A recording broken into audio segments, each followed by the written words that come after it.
Muy buenas noches a todos, bienvenidos a la sexta sesión de residentes de esta sociedad. Me da gusto ver el aula llena, gracias por acompañarnos. Y sin más, vamos a dar inicio a, voy a presentar a Juan Carlos Vázquez Martínez, quien va a ser el que va a presentar el caso de hoy, que viene del Hospital Juárez de México. Y por otro lado, quisiera presentar al doctor Manuel Belmonte Chico Goerne, que nos acompaña desde Querétaro, desde el Hospital Moscati. Él es experto en medicina sexual y reconstrucción masculina. Entonces, le agradecemos que nos acompañe y vamos a dar inicio con el caso. Juan Carlos, por favor.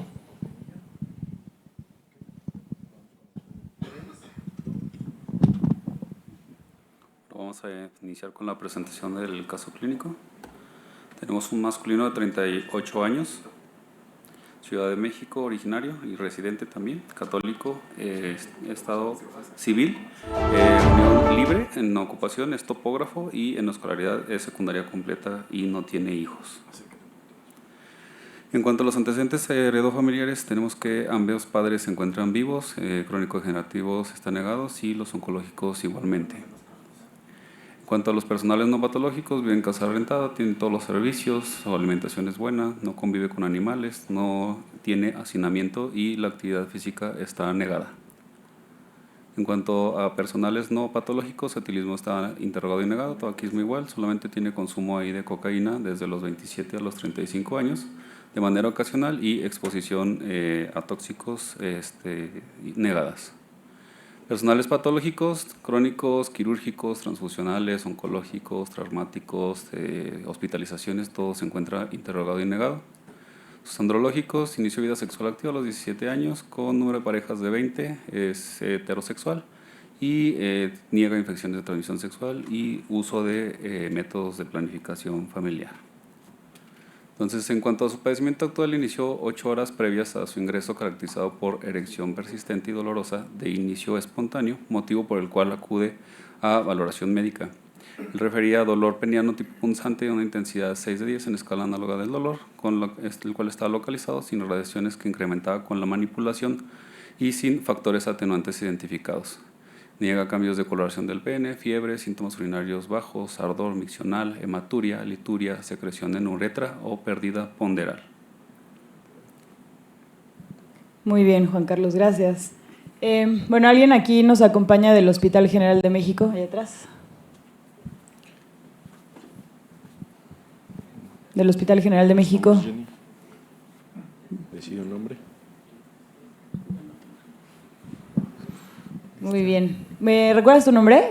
Héctor Hurtado. Héctor, ¿te puedes poner de pie, por favor? ¿Nos ayudas con una recapitulación del caso clínico? Sí, bueno, es un masculino de 38 años de edad, quien, como antecedentes personales de importancia, tiene consumo de cocaína desde los 27 a los 35 años, como enfermedades crónico-degenerativas, niega alguna. También de importancia, 20 parejas sexuales e inicio de vida sexual activa a los 27 años. Él inicia su padecimiento actual hace 8 horas, con dolor intermitente en pene, intenso, el cual no ha cedido desde su inicio. Y bueno, ha mantenido una erección prolongada desde hace 8 horas. Ok. Con eso, bueno, aquí, ¿con qué diagnóstico te quedas inicialmente con esta información que nos está dando Juan Carlos? Bueno, hasta ahora con un priapismo. Ok, un priapismo. Sí. Con esta información, ¿podrías saber algo inicialmente del tipo de priapismo que estamos viendo? Sí, probablemente se trate de un priapismo isquémico por el dolor que presenta el paciente. Ok, Héctor. ¿Y qué te gustaría preguntarle al paciente? Además de los antecedentes que hasta ahorita nos ha compartido Juan Carlos. Bueno, ahí sería importante preguntarle si durante la relación sexual, bueno, si tuvo una relación sexual previa ¿A la erección? al padecimiento, Uh-huh. Y si tuvo algún mecanismo traumático o tuvo alguna lesión durante la actividad sexual. Perfecto, Héctor, gracias. ¿Alguien del Hospital Central Militar?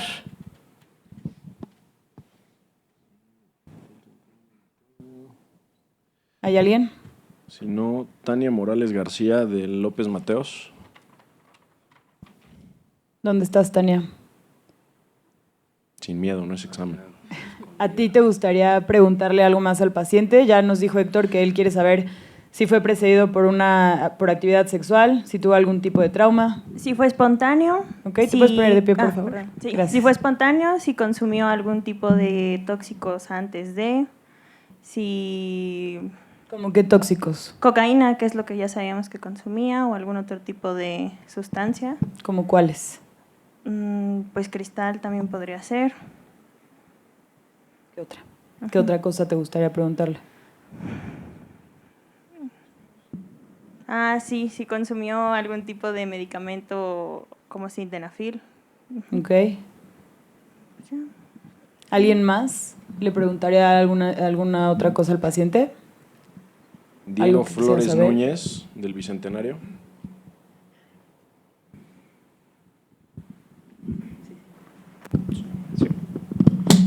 Hola.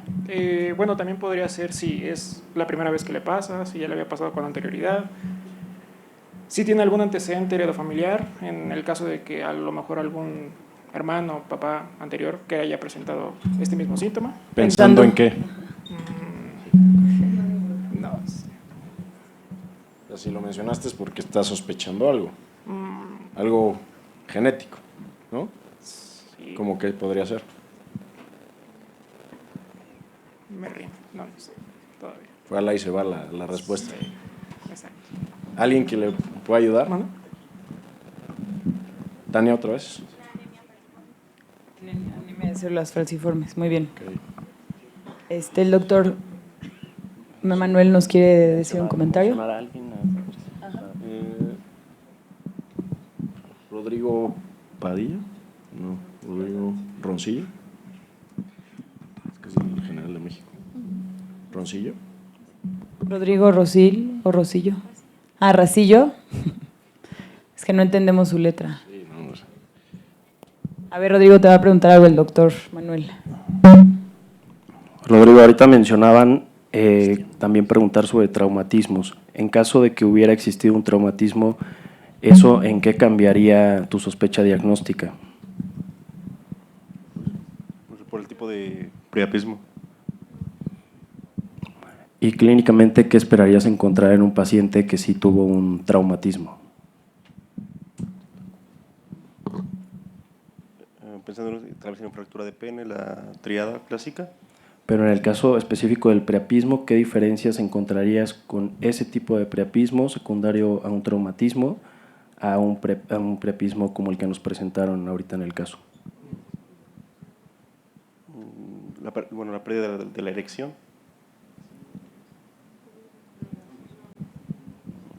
¿Qué tipos de priapismo conoces? El isquémico y el no isquémico, ¿no? ¿Y qué diferencias tienen uno de otro? Clínicamente. Principalmente es el dolor.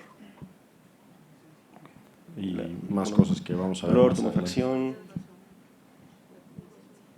Perdón, y puede ser, o sea, al final del día la razón no puede ser pérdida del priapismo porque viene por un priapismo, ¿no? A lo mejor puede ser que no va a estar tan rígido o clínicamente a lo mejor a eso te referías, ¿no? ¿Qué diferencias encuentras también en cuanto a la rigidez del pene entre un priapismo isquémico y no isquémico? En el caso del priapismo isquémico es menos rígido. Ok. ¿Alguien que nos pueda completar esto acá? Librado. Gracias. Exacto. Ok. Muy bien. Perfecto, si quieres continuar. Al paciente y nos refirió que la erección tuvo inicio al despertar durante una erección matutina, persistiendo posteriormente de manera continua. Niega relación temporal con actividad sexual, masturbación o deseo sexual. Niega uso reciente de medicamentos, incluyendo inhibidores de fosfodiesterasa tipo 5, psicofármacos, drogas intracavernosas o sustancias vasoactivas. Además de eso, refiere, importante, hay un episodio que ocurrió hace 2 semanas con duración aproximadamente de unas 14 horas, el cual resolvió espontáneamente sin atención médica. Niega antecedentes previos de traumatismo perineal o peniano o enfermedades hematológicas conocidas o bien el consumo de alguna sustancia que pues ya sabíamos que consumía el paciente. Entonces, les vamos a pedir que por favor puedan escanear el QR para contestar las preguntas, tanto la gente que nos está escuchando en Facebook o en las redes, como los aquí presentes, por favor, y vayan contestando esta pregunta. ¿A las cuántas horas de inicio del priapismo comienza a haber cambios microscópicos estructurales? Ya prácticamente empiezan los irreversibles, ¿no?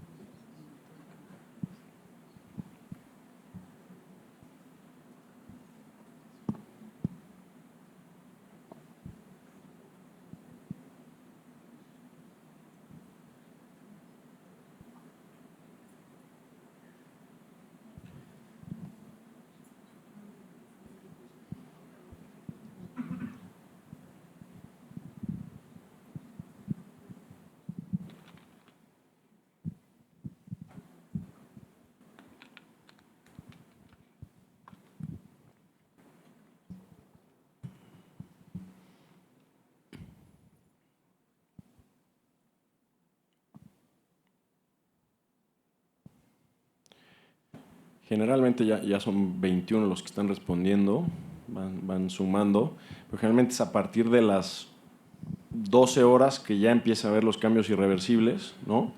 Depende ahí de dónde lo leamos, hay unos que dicen desde las 8 horas, pero prácticamente desde las 12 ya podemos pensar en que ya esos cambios estructurales, microscópicos, irreversibles empiezan a dar, ¿no? Muy bien, vamos a preguntarle a Luis Miguel Flores Guadarrama. Hace favor de ponerse de pie, por favor, del 20 de noviembre. ¿Qué tal, Luis Miguel? Entonces, ya en este paciente, con la última diapositiva que nos mencionó Juan Carlos, que ya había presentado un cuadro previo de 14 horas. Entonces, ¿qué tipos de priapismo conoces? ¿Ya viste el isquémico, el no isquémico? ¿Cuál otro falta? Podemos llamarle de bajo flujo o de alto flujo, igual al isquémico o al no isquémico. No sé Exacto, si son los dos que referimos. conocemos. ¿Conoces algún otro?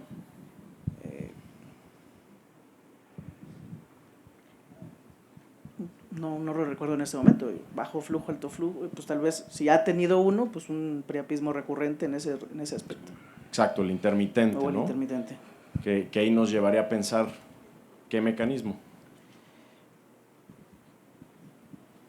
En este contexto, en un mecanismo isquémico, pero tal vez en el que hay algo que está causando que no haya un adecuado flujo. Ok. Más por acá lo dijeron previamente, ¿no?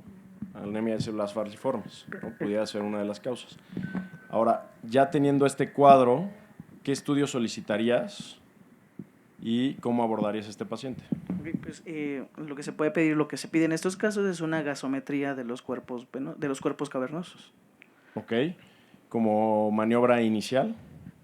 O un estudio Doppler que igual nos ayuda a valorar el flujo de los cuerpos igualmente. O sea, te llega este paciente y lo primero que pides es eso, ¿no? Ok. Tenemos la gasometría.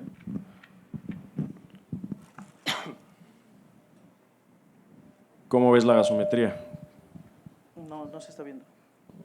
Ahorita. Bueno, antes de que te los pongan, ¿cuáles son los valores normales de la gasometría? Ya te los pusieron. Ya. Creo ya están ahí, pero bueno, presión de oxígeno de 40, presión de CO2 de 50 y un pH de 7.35 a 7.45. En estas características, con una presión de oxígeno disminuida y la presión de CO2 aumentada, así como acidosis, podemos hablar de uno de tipo isquémico. Ok. Y entonces, ¿cómo continúas abordando este paciente? Ya tienes el diagnóstico de un priapismo isquémico, muy bien. ¿Qué más haces en este paciente? ¿Le pides, qué más le pides? ¿Qué más haces?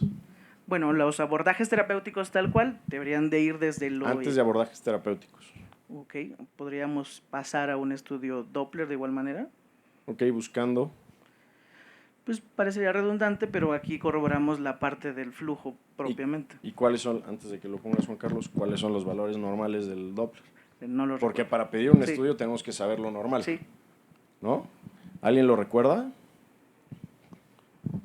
A ver, del G. González. Diana Reynoso.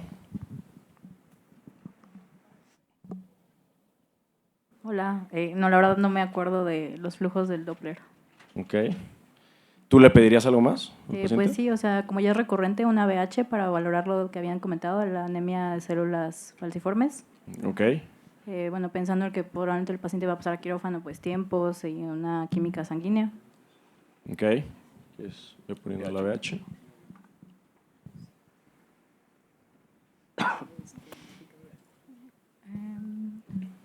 Pues realmente no, o sea, no veo datos de que tenga anemia. ¿Con una BH es más que suficiente para ver la anemia de células falciformes? No, es un frotis también. Un frotis, ¿no? Sí. ¿Contamos con frotis, Juan Carlos? No, frotis no salía. Ok.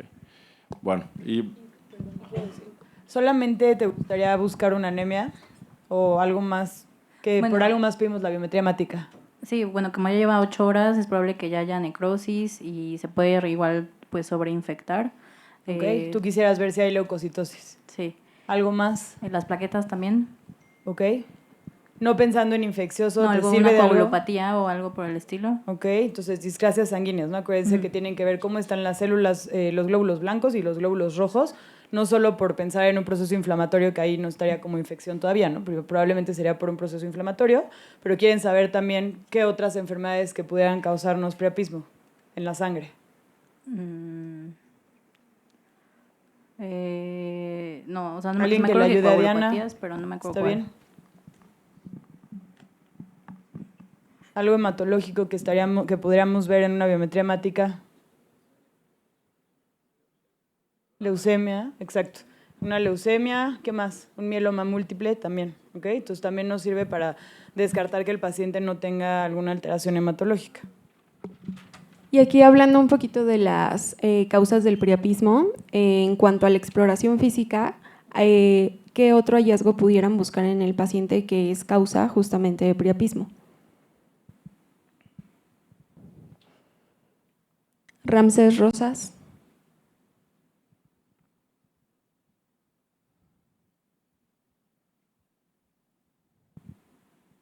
Ya mencionaron los fármacos, los antecedentes. ¿Qué otro mecanismo puede causar priapismo? No, la verdad, ya sea, solo recuerdo las ya mencionadas.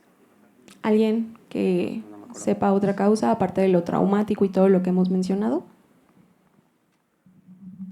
Jafid.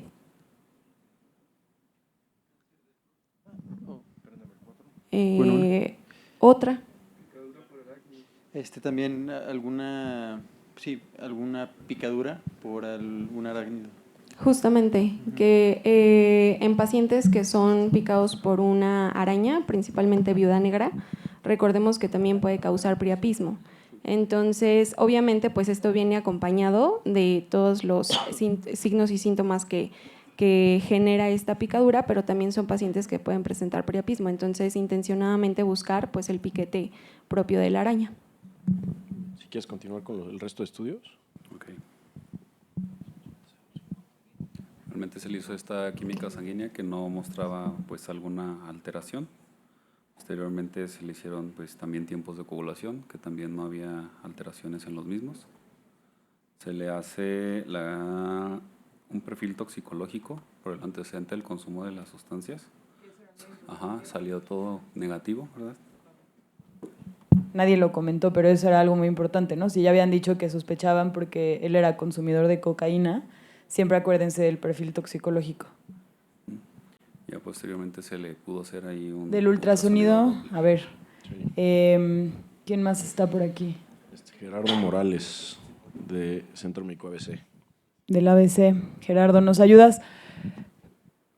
Bueno, ya dijeron que se pediría el ultrasonido de cuerpos cavernosos para ver qué.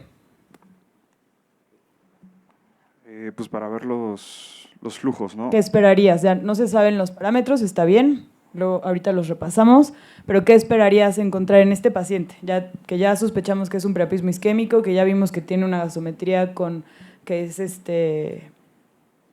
pues sí, secundaria al priapismo, ¿qué esperarías encontrar en este ultrasonido? ¿Qué te reportarían? Pues flujos disminuidos por el hecho de que es isquémico.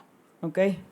Entonces, bueno, ¿nos ayudas un poquito con el ultrasonido, Juan Carlos? Y entonces, pues, bueno, aquí en el ultrasonido podemos ver un corte transversal en el cual obviamente sí se ve ausencia ahí de los flujos. Ahí marcaban que el problema se encontraba más en el cuerpo cavernoso del lado derecho, donde de plano si no alcanzaban a identificar bien la arteria. Nos van a estar midiendo ahí los volúmenes de las arterias y venas, y posteriormente a que te hacen todas esas mediciones te van a dar estos resultados que son los resultados normales, por así decirlo, del ultrasonido de pene, ¿verdad? Ahí nos reportaban una presión sistólica pico de 6.3 que nos habla o es compatible con que es isquémico. ¿Tienen una pregunta ahí en esa parte?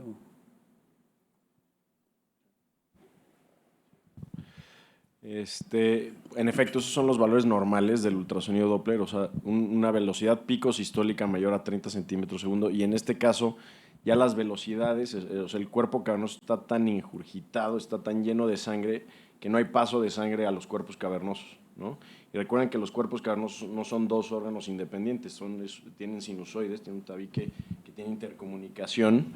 Entonces, como pueden ver, no hay flujo arterial, de acuerdo a los cuerpos cavernosos, porque hay un incremento en la presión de todos los cuerpos cavernosos, ¿no? Y no hay sitio, o sea, todo el sistema venoso está comprimido. No sé, aquí el doctor Belmont si nos puede ayudar. Justo por eso el priapismo, acuérdense que hay que considerarlo como un síndrome compartimental, ¿no? Y algo bien importante también del ultrasonido es, por ejemplo, si ya hicieron toda esa exploración física, todo apunta a que es un priapismo isquémico. El ultrasonido está perfecto si lo tienen a la mano, pero es algo que no debe retrasar un manejo, sobre todo en el isquémico, porque realmente con una gasometría y con la clínica es más que suficiente. En cambio, si están pensando en un no isquémico o tienen dudas, ahí sí el Doppler pues sí tiene mucho mayor utilidad. ¿Y cómo toman la gasometría del cuerpo cavernoso? También tiene su chiste. La cara ventral, dorsal. ¿Quién nos ayuda? Ricardo Tinoco, de nutrición. De la vena dorsal. A ver, ¿del Juárez hay alguien que nos diga que...? Sí, de la cara lateral del pene, en los cuerpos cavernosos, pero lateral. Exacto, es importante saber dónde tomar la muestra, ¿no? Porque ventral, ¿qué hay? La uretra, ¿no? Entonces, definitivamente, ventral no hay que puncionar. Y dorsal están los nervios, ¿sí? Y la vena dorsal, que también puede sangrar de manera importante. Entonces, siempre tomar de la cara lateral de los cuerpos cavernosos, el que ustedes escojan dependiendo de su mano hábil, ¿no? Pero la cara lateral, a las 3 o a las 9, tomar en sentido perpendicular, no horizontalizarse o hacerla de manera oblicua, ¿no? Ser muy importante. Sí, importante, pues todo lo que se inyecta o se pica en el pene no hay de otra, siempre es en la cara lateral, ¿no? O sea, lo que sea, papaverina, felinefrina, si van a tomar una muestra, siempre es la cara lateral por las razones que ya comentó bien el doctor. A mí, Héctor Hurtado, te quiero preguntar algo. Decías y no tiene que ser solo tú, también ahorita le pregunto a los demás, pero tú mencionabas que otra causa de priapismo puede ser infiltrativo, ¿no? Por alguna cuestión maligna. Cáncer de próstata, mencionaste. Cáncer de próstata, vejiga. ¿Qué estudio te serviría en ese caso? Ahí en ese caso nos serviría una resonancia magnética. De pene, ok. ¿La pedirías en algún otro contexto o solamente cuando estemos sospechando algo infiltrativo? ¿Nos da más información? ¿Nos puedes comentar algo? Sí, bueno, la resonancia sí tiene, ahora sí que tiene una utilidad, sobre todo cuando son priapismos de más de 48 horas, en los que ya sospechamos que el músculo liso ya está necrótico, ¿no? Entonces, con la resonancia magnética podemos valorar eso. La otra opción para valorar ese tema sería hacer una biopsia del cuerpo cavernoso como tal. Armando Pérez, del 20 de noviembre. Ahorita recapitulando un poco, ¿cuáles serían los valores de corte para que diagnostiques en una gasometría un priapismo isquémico? Bueno, en cuanto al pH, pues un pH por debajo de 7.35, o sea, que nos habla de acidosis. Ajá, pero no son 7.35 más. 7.25. Un PCO2 incrementado por arriba de 60 y un PO2 disminuido por debajo de 30. Ok. Muy bien. Si puedes poner la pregunta. Sí, nos saltó. Bueno. Siguiente. Ay, ¿qué dice? Alfredo.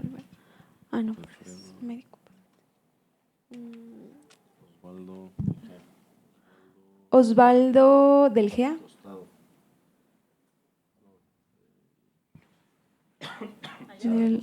Osvaldo de Zaragoza. Tacuba Ah. ¿Sí? Tacuba. Bueno, Osvaldo. Ok. Y en ese paciente, ¿cómo iniciarías el manejo? ¿Cómo es el abordaje? Pues no recuerdo muy bien, pero lo primero sería darle manejo asintomático y no pasar manejo en descompresión de los cuerpos. Pues hay que hacer la evacuación como tal. No recuerdo el nombre de las técnicas, pero hay varias técnicas. ¿Pero cómo lo harías? Ajá. Pues usualmente, bueno, recuerdo que era según el grado, puede ser quirúrgico o puede ser mediante, pues me parecen dos cánulas, abordando cada cuerpo cavernoso, bueno, una y una. ¿Y antes de los quirúrgicos? No recuerdo bien. También soy de Tacuba. Puede ser con instilación de fármacos, ¿no? Según las guías se pone que el primero de elección es la fenilefrina, de 200 microgramos a razón de 3 a 5 minutos, hasta llegar a un máximo de 1 miligramo en 1 hora, pero bueno, en México no tenemos disponible la fenilefrina, entonces se toma como opción la instilación de adrenalina en los cuerpos cavernosos. ¿Y esa cómo es la dosis, la sabes? La dilución de adrenalina sí no me la sé como tal, pero también era creo que una en 100. Se tenía que extraer de la ámpula, preparar en 2 jeringas de 20, poner, me parece, 2 mililitros en una de 20 y de ahí extraer 1 en una de insulina y fraccionarla en el mismo tiempo que se comentó, igual al llegar máximo a 1 hora. Si fracasa con la instilación farmacológica, se pueden hacer una derivación distal. Entonces, se puede utilizar la técnica de T-shunt para drenar los cuerpos. Aguántanos tantito. Ahí, por ejemplo, antes de irte a una técnica quirúrgica, ¿cuándo determinas que ya hiciste suficiente lavado o que ya la fenilefrina o la adrenalina, lo que hayas puesto, no va a funcionar y que tienes que darle la vuelta y pensar en un manejo quirúrgico? Bueno, según tengo entendido, la refractariedad del tratamiento con las instilaciones posterior a 1 hora, por eso es que se da ese margen de tiempo, pero no estoy seguro exactamente cuál es dicho corte. Sí, de hecho, como bien dices, es aproximadamente 1 hora y realmente no hay algo estipulado, se manejan tiempos según la hora de preapismo que haya. Entre más horas de preapismo, son menos los minutos que debes de hacer esos intentos con medicamento y con irrigación. También importante mencionar, siempre hay que combinar ambas. O sea, hacer irrigación sola, tienes una posibilidad de un 50 y piquito % de resolución, y si agregas medicamento, sube bastante, casi a un 90%, un 80 y piquito %. Entonces, siempre y cuando obviamente sean preapismos de menos de 12 horas. Entonces, también importante eso. Sí, justo es importante lo que comenta el doctor, porque muchas veces en las guías así viene como el algoritmo de primero lavado, luego medicamento. Y recordar que esto es simultáneo, esto es algo dinámico. Al mismo tiempo que estás lavando el cuerpo cavernoso, que es instilando solución salina al 0.9%, para que se esté lavando el coágulo en todo este sinusoide que es el cuerpo cavernoso, ¿sí?, de ambos cilindros, ¿sí? Entonces, lo ideal es funcionar. Yo, por ejemplo, funciono a través del glande porque es más cómodo estar lavando así que en los laterales, porque a medida que se detumece el pene, se va doblando la jeringa, o se va siendo más oblicua la jeringa y se puede salir. Entonces estás picoteando el cuerpo cavernoso, que al final también puede dañar.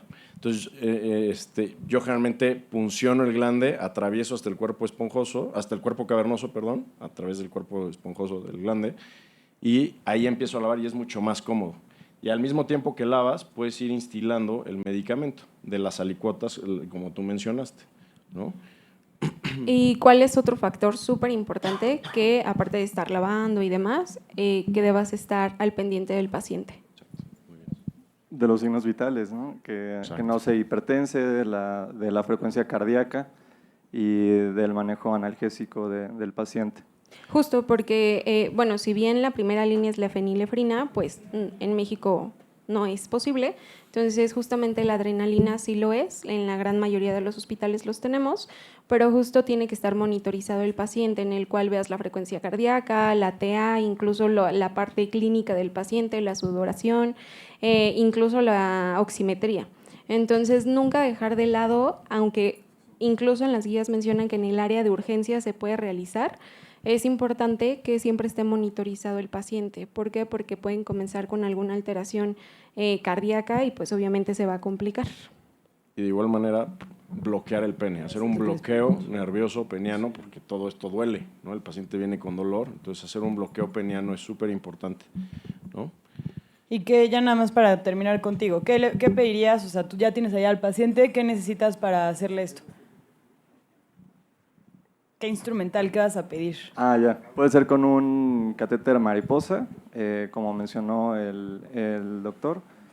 A través del glande se elige uno de mayor calibre, de 12 gauges, es un calibre, pues, podría llamarse ideal. ¿De cuántos, perdón? De 12 gauges. Y ya, pues a lo mejor igual no en todos los hospitales contamos con catéteres mariposa, pero también se puede utilizar pues un punzo. Un punzocat, ¿no? Punzocat, 16 punzocat. o 18 gauchos, ¿ok? Para que tengan, o sea, para que también puedan salir y estén aspirando. Y acuérdense, desde el momento inicial en que hacen la gasometría, pueden ya dejar ahí el punzocat y ahí empezar a aspirar, ¿no? Y sí, que no se les olvide lo del bloqueo peniano. Okay. Gracias. Gracias. Adelante. Bueno, con este paciente, obviamente para poder hacer la manipulación sin que tuviera tanta molestia, se hizo un bloqueo de pene, ¿verdad? Se hace ahí una instalación de anestésico lidocaína al 1%, se le infiltraron 10 y 10, ¿verdad? En zona horaria de las 10 y las 2, consiguiendo pues un adecuado bloqueo analgésico. Se toma la gasometría y se hace una fístula caverno cutánea, ¿verdad? Para tratar o estar haciendo ya la manipulación del mismo, para estar extrayendo la sangre que está desoxigenada. Ahí del lado derecho extrajimos de 30 en 30, más o menos aproximadamente se extrajeron unos 300 ccs, y del lado izquierdo fueron igual de 30 en 30 hasta 180 ccs. Sin embargo, a pesar de que pues sí tuvimos ahí un poquito de tumescencia, a los 5 minutos el paciente continúa de nuevo con el priapismo. Entonces se decide ya realizar como que el lavado con la instalación de solución salina, ¿verdad? Estaban pasando ahí bolos de 20 y se hace la preparación con adrenalina. En nuestro hospital pues no tenemos fenilefrina. ¿Nos puedes decir, Juan Carlos, cómo hicieron la preparación del medicamento? La hicimos, bueno, a mí se me hizo muy fácil, es 1 miligramo, viene la ampolleta de 1 miligramo, 1 mililitro, entonces ese mililitro lo pones en 99 mililitros de solución salina y ya tienes la dilución. Entonces, a manera de que cada vez que estás pasando 1 mililitro, tú estás pasando la dosis perfecta, sin necesidad de hacer como que mucha conversión de cálculos. Eso va a ser esa dosis perfecta que dice Juan Carlos, es de una dilución de 1 en 100,000. ¿Okay? Entonces tienen, ya con esa dilución le van a pasar 1 mililitro hasta 5 veces en un periodo de 20 minutos. Y acuérdense siempre lo que les dijo la doctora Jennifer, que tiene que estar monitorizado a fuerza el paciente, porque, recuérdame tu nombre. Aquí, tú adelante. Sí. ¿Me recuerdas, me puedes decir cuáles podrían ser las complicaciones cardiovasculares cuando aplicamos la adrenalina? Taquicardia, incluso hasta infarto podría llegar. Okay. Y una muy importante es, o sea, si taquicardia puede tener arritmias, bradicardia refleja, puede tener hipertensión, ¿no? Incluso puede tener un infarto y también cerebrovascular. Sí. Okay, entonces, ¿Y qué contraindicaciones hay para la aplicación de estos simpático-miméticos? Pacientes con alteraciones cardiovasculares previas, que ya se conozcan con algún antecedente de infarto, stents, entre otras. ¿O que consumen qué medicamento? Nitratos. Los IMAUs. Y también si está con hipertensión, no, o sea, estaría contraindicado hacerlo. ¿Okay? O sea, en ese momento primero hay que controlar la presión. Gracias. Bueno, con el paciente Continúa, se por favor. realizan 5 instilaciones en total, pero sin embargo no se obtiene una buena respuesta debido a que pues, a los 5 minutos de nuevo empieza de nuevo con el priapismo, por lo que ya se decide hacer una derivación distal. Ahora hicimos un Winter, se hace ahí la fístula cavernoso hacia el glande y se empezó a drenar igual pues la sangre desoxigenada. Con esto ya tuvimos una buena respuesta, ya no hubo necesidad de hacer algo más, ¿verdad? Ya con eso cayó en detumescencia y un estado flácido. Ahora, ¿vale la pena hacer todo esto en un paciente que ya lleva más de 48, 72 horas? O sea, ¿vale la pena hacer todo este daño del cavernoso?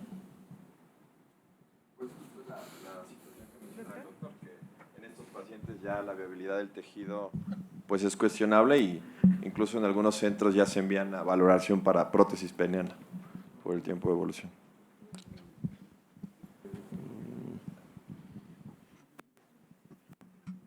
Edgar García.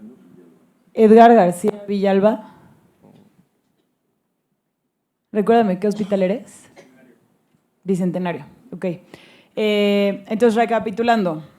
Ya nos puso aquí un poquito de qué es cómo va el algoritmo del manejo del priapismo, ¿no? Pero entonces llega el paciente, ya le hiciste la aspiración, al mismo tiempo le estabas instilando solución, le pusiste un simpático mimético, no funcionó y entonces pasó a la derivación corpoglandular, ¿no? ¿Nos puedes hablar un poquito de estas? ¿Cuáles conoces y cómo van siendo secuencialmente? No conozco muchas de las derivaciones, conozco que una se llama Winter. Okay, ¿cuál es la de Winter? Me parece que es la corpoglandular. La que nos comentó Juan Carlos, ¿no? Y la T-shunt de André. T-shunt, ok, ¿cómo se hace esa? Desconozco. ¿No? ¿Alguien? A ver, del general, que ya no sea Héctor. A ver, ahí atrás, ¿quién levantó la mano? Dinos tu nombre, por favor, y tu escuela. Nayeli Jiménez del JA. Las derivaciones distales, la que presentó es la tipo Winter, que se describió inicialmente con una aguja, pero de biopsia. Y, Trucut, ¿no? Ajá, Trucut. Y esa se realiza igual, es una derivación corporoglandular. La otra es el T-shunt, en la cual se ocupa un bisturí del 11 o del 10. Y el objetivo es realizar igual una fístula hacia el glande, bueno, el cuerpo cavernoso hacia el glande. Lo que se realiza es que se pone hacia 90 grados y se gira el mango de bisturí en 90 grados al contrario de la uretra. Hacia afuera, hacia el lateral. Hacia afuera. Y se puede hacer de un solo lado, lo revaloras 15 minutos y si no detumece puedes hacer el otro lado. Y hay otra que se llama Algorab, en donde antes de que vayas al Algorab. Antes con el T-shunt hay otra que también puedes hacer lo mismo, pero utilizas dilatadores. ¿Te acuerdas cómo se llama? ¿Allá? No.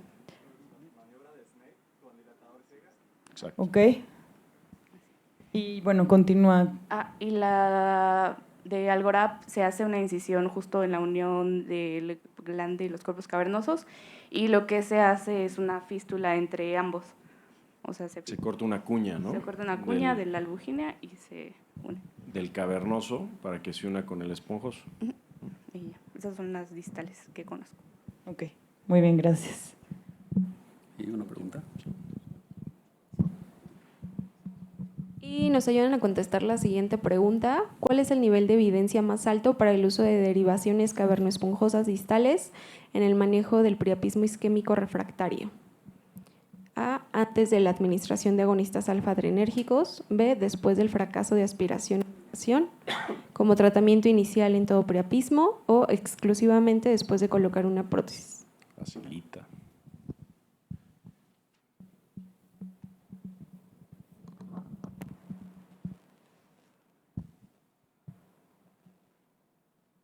Y esta facilita.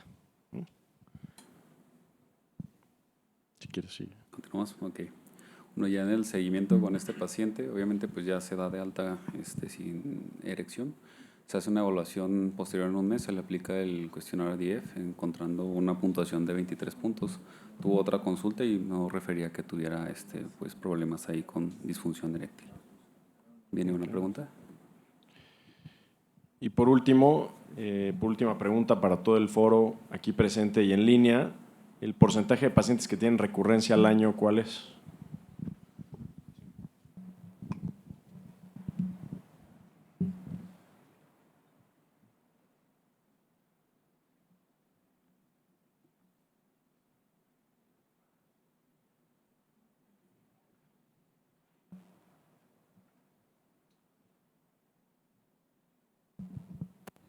Muy bien, es el 25%, ¿ok? Entonces, bueno, vamos a pasar a la revisión.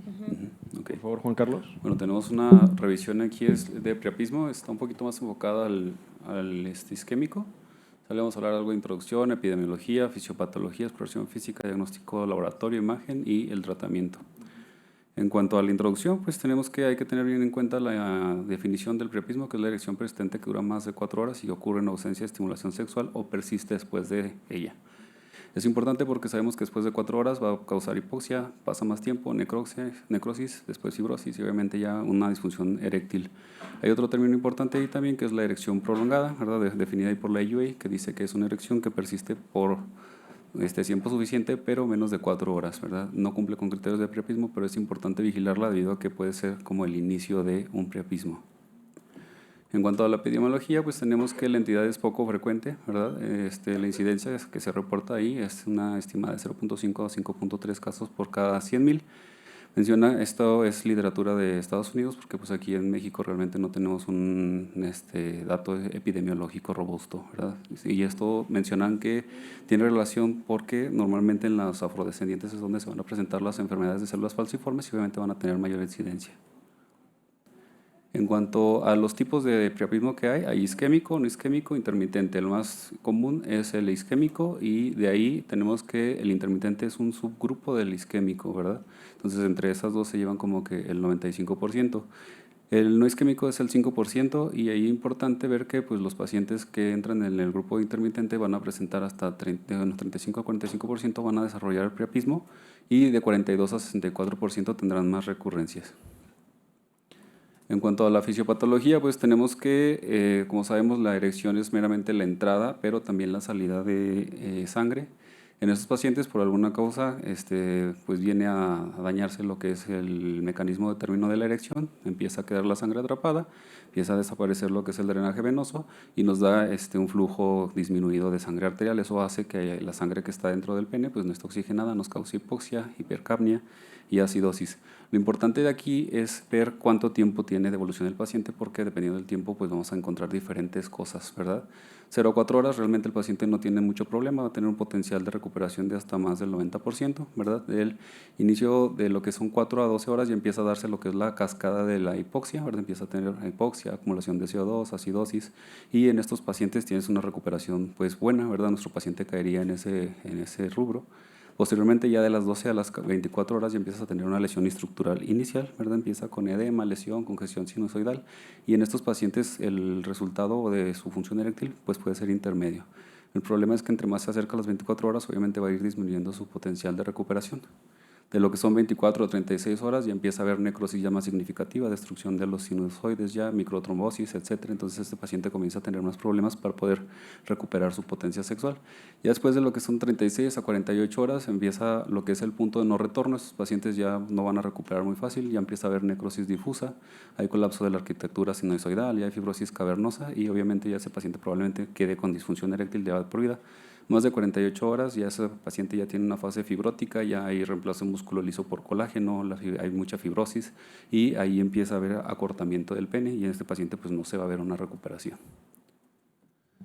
En cuanto a la exploración física, pues es importante, ¿verdad? Porque la debemos de orientar para identificar qué tipo de priapismo es, qué duración tiene más o menos el episodio, grado de isquemia cavernosa, la presencia de o no de un trauma peniano o perineal, datos de alguna enfermedad subyacente y pues ver si hay algún daño irreversible de tejido carnoso, que ahorita lo vamos a mencionar. En cuanto a la exploración peniana, tenemos que dividirlo en cuerpos cavernosos, esponjoso, glande, sensibilidad peniana, el dolor y los signos de trauma. Normalmente los cuerpos cavernosos generalmente los vas a encontrar rígidos, con tensión, ¿verdad? Con dolor. Normalmente es progresivo, continuo, va a ir aumentando conforme más pasa el tiempo. Obviamente nos habrá más grado de isquemia. Después que el paciente refirió mucho dolor y que se le quitó, obviamente ya tiene un periodo de hipoestesia y obviamente este paciente ya tiene más complicaciones. Ahí es importante la palpación, debido a que nos va a permitir diferenciar entre los tipos de priapismo que tenemos, ¿verdad? Si tienes un pene completamente rígido, que es doloroso, piensa en un priapismo isquémico, porque generalmente les va a causar mucho dolor, va a tener muy tenso el cuerpo cavernoso, lo definen como si fuera madera o como si fuera una piedra. En ellos, como el glande sí tiene irrigación, por así decirlo, va a ser un glande blando y el cuerpo esponjoso también va a estar blando.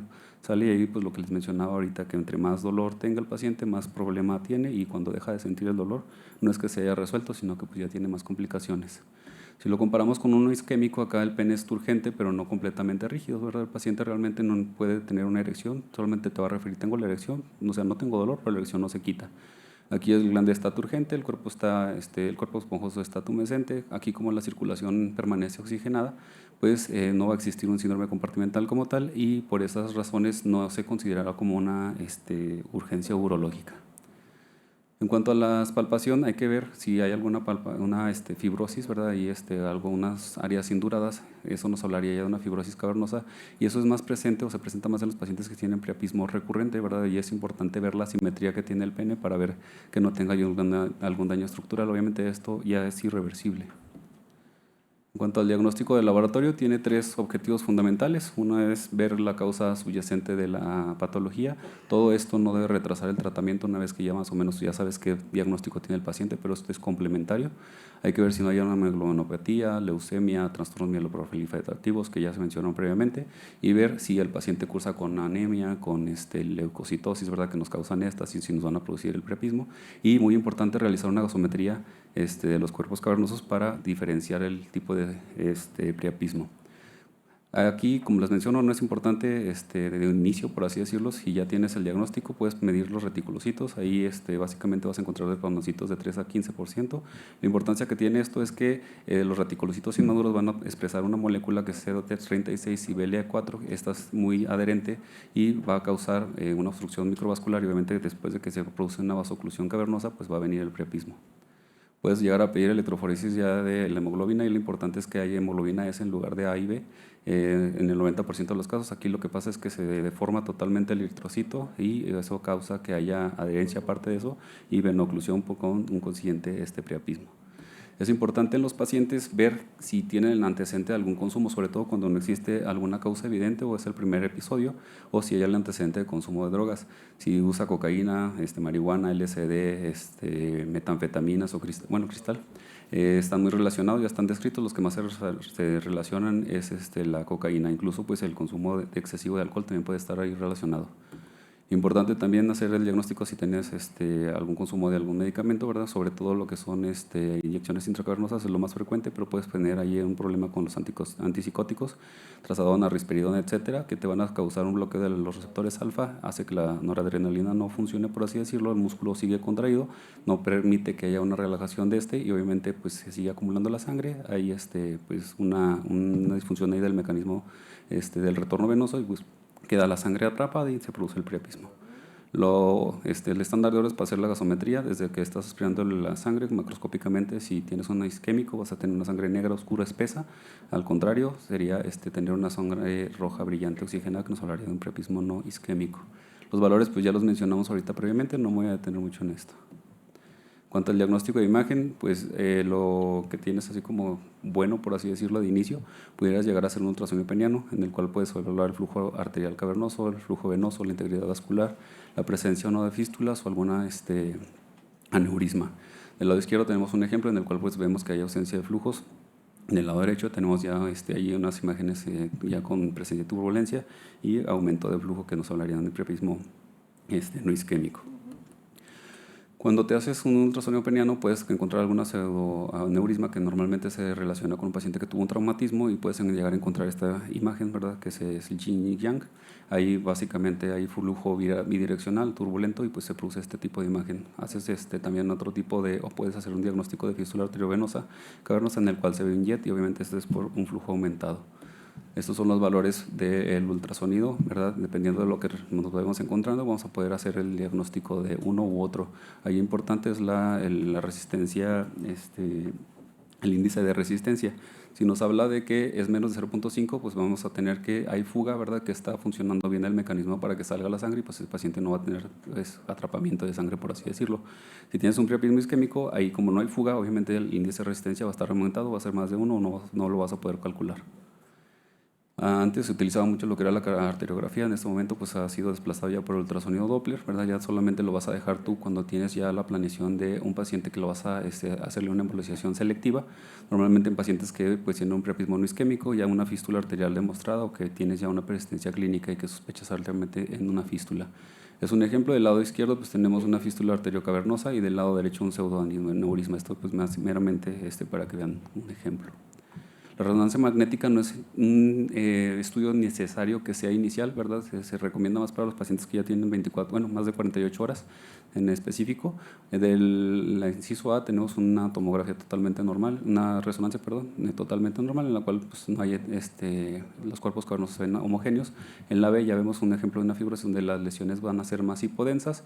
En la T1 podemos llegar a diagnosticar hemorragia o trombosis subaguda como tal, haces difusión y puedes llegar a buscar lo que es la isquemia. Un mapa de ese ya podrías buscar lo que es isquemia cavernosa y ya puedes llegar a aplicar gadolinio también.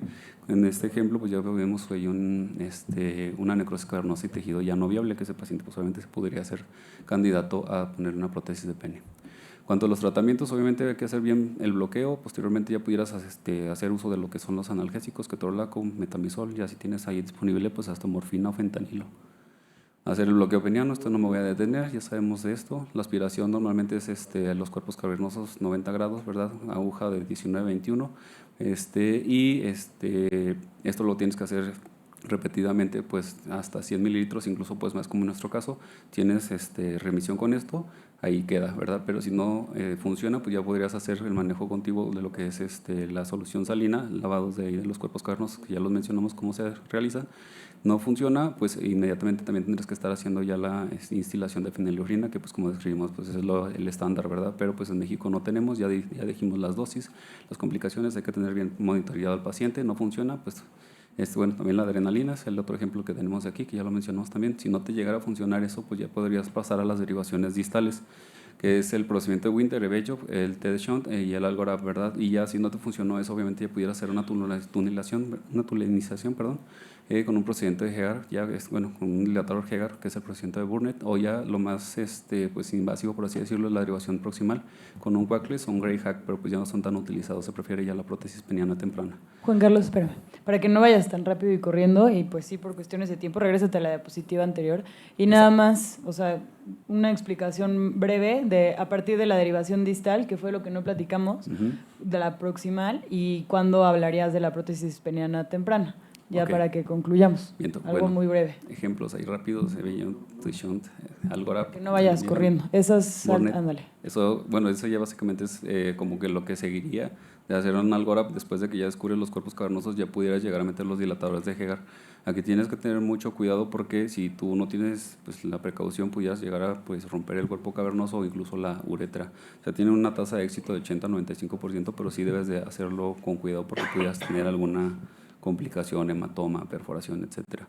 Y si eso falla, entonces pasas a las proximales. ¿Qué nos puedes decir aquí como una conclusión? Las proximales, breve? Ya no son tan utilizadas porque el paciente pues realmente pues son muy invasivas, ¿verdad? Y los resultados pues no son tan buenos, por así decirlo.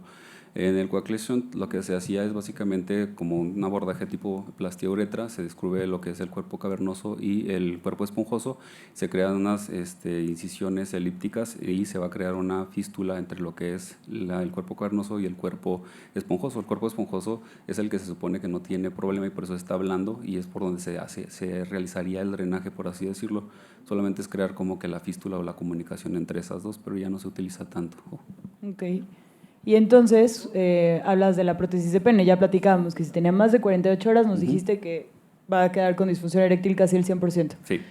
Entonces, ¿en qué casos recomendarías, según lo que tú revisaste, poner la prótesis de pene inmediata o esperarnos? Sí, ¿por qué? Bueno, ahí básicamente lo que mencionaban es que había prótesis temprana o tardía, o otro término que mencionaban que era aguda, que era los primeros 7 días que tenías tú el paciente ya con este problema, pudieras llegar a pensar en la colocación de la prótesis. Pero ya lo podemos dividir entre temprana y tardía. Ahí hay varios autores que definen 2 a 3 semanas, otros menos de 4 semanas, pero para el fin máximo 4 semanas, ¿sale? Es preferible hacer una prótesis temprana porque obviamente la técnica es más sencilla, el paciente no tiene tanta fibrosis y obviamente pues los resultados van a ser mejores, ¿verdad? No va a haber acortamiento del pene, tienes menos riesgo de perforar por ahí algo que no quisieras perforar, entonces siempre se va a preferir una prótesis temprana. No la tienes, pues ni modo, ¿verdad? Ya entraría dentro de lo que es la prótesis tardía, pero sabiendo que obviamente vas a tener pues no resultados tan buenos, ¿verdad? Y bueno, ¿qué tipo de prótesis se recomienda? Realmente no hay un estándar si tú haces una maleable o una inflable. Obviamente es dependiendo de la experiencia que tenga el cirujano, siendo pues la más fácil de poner una maleable, ¿verdad? Pero pues con mejores resultados la inflable siempre, ¿verdad? Sí es más técnicamente difícil, pero pues obviamente el paciente tiene mayor satisfacción porque estéticamente pues es mejor, por así decirlo, y el problema es cuando tú ya vayas a hacer el recambio de esta prótesis. Para la inflable también se describe que es muchísimo más difícil que si tú la haces una maleable. Mencionaban que lo que es la Génesis, que es una prótesis maleable, es como que la recomendada para los pacientes que tienen el priapismo isquémico y que tú lo quisieras poner una prótesis temprana. Perfecto. Muchas gracias, Juan Carlos. Un aplauso, por favor, para su compañero.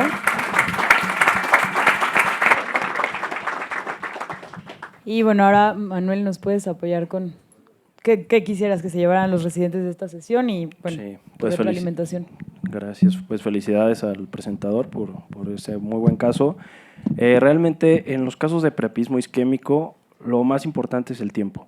Entonces, si algo se tienen que llevar a casa es no retrasar un tratamiento por un ultrasonido o no retrasarlo queriendo resolver con medicamento de irrigación. Hay estudios muy recientes en los que ya se demuestra que más de la mitad de los pacientes van a terminar en un tratamiento quirúrgico distal. Entonces, pues no perder ese tiempo que es muy preciado en este tema con medidas, y mucho menos nunca hacer lo del hielo y medicamentos orales, ¿no? Eso ya en ningún lado se hace. Está demostrado que no sirve. Y otra cosa importante también sería el tratamiento de la prótesis, considerarlo desde las 36 horas. Esa es como la ventana de tiempo que hoy en día manejan en los grandes centros de prótesis. Perfecto, muchas gracias, Manuel. Y gracias por acompañarnos. Todavía tenemos 2 minutitos. No sé si alguien de los residentes que están aquí presentes tienen alguna pregunta para el doctor, aprovechando que está aquí. ¿Alguien le quisiera preguntar algo? ¿No? Bueno, a mí sí me gustaría nada más preguntarte, Manuel, ¿qué prótesis recomendarías para estos pacientes? Bueno, en estos casos lo ideal sería poner lo más fuerte y ancho que puedas.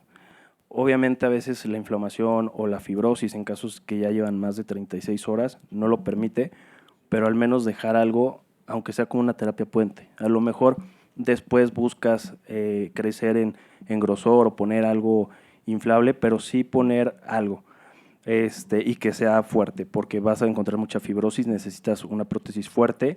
Hay varias de las diferentes grandes casas farmacéuticas. Y otra cosa importante también sería que el tiempo. O sea, a lo mejor dices, bueno, pongo una inflable. Si no eres muy rápido, muy hábil en ponerla, mejor no la pongas, porque ese paciente de por sí, por toda la previa y su patología, ya tiene riesgo de infección, exactamente. Entonces, lo único que vas a hacer es aumentar el riesgo de infección, y esa prótesis que le va a costar una buena lana, pues se la vas a tener que quitar. Ok, muchas gracias. Y solamente si no llegáramos a una prótesis, ¿recomendarías en el posoperatorio dejar al paciente con algún tipo de tratamiento antitrombótico? Sí, de hecho, qué bueno que comentas eso. Hay un grupo de urólogos que hizo un estudio en el que desde que saben que el paciente va a entrar a un procedimiento como un T-shunt, un Winter, lo que sea, le están empezando terapia con heparina previo a la cirugía y aspirina, y se lo dejan 5 días posteriores al procedimiento. Entonces, al parecer han tenido buenos resultados haciendo eso, en evitar recurrencias y también en mejorar las tasas de éxito del tratamiento de los shunts distales. Perfecto. Muchísimas gracias, Manuel. Gracias por acompañarnos y bueno, a todos los que asistieron aquí y también en línea, muchas gracias por acompañarnos. Los vemos en la sesión del sábado, ¿vale? No falten.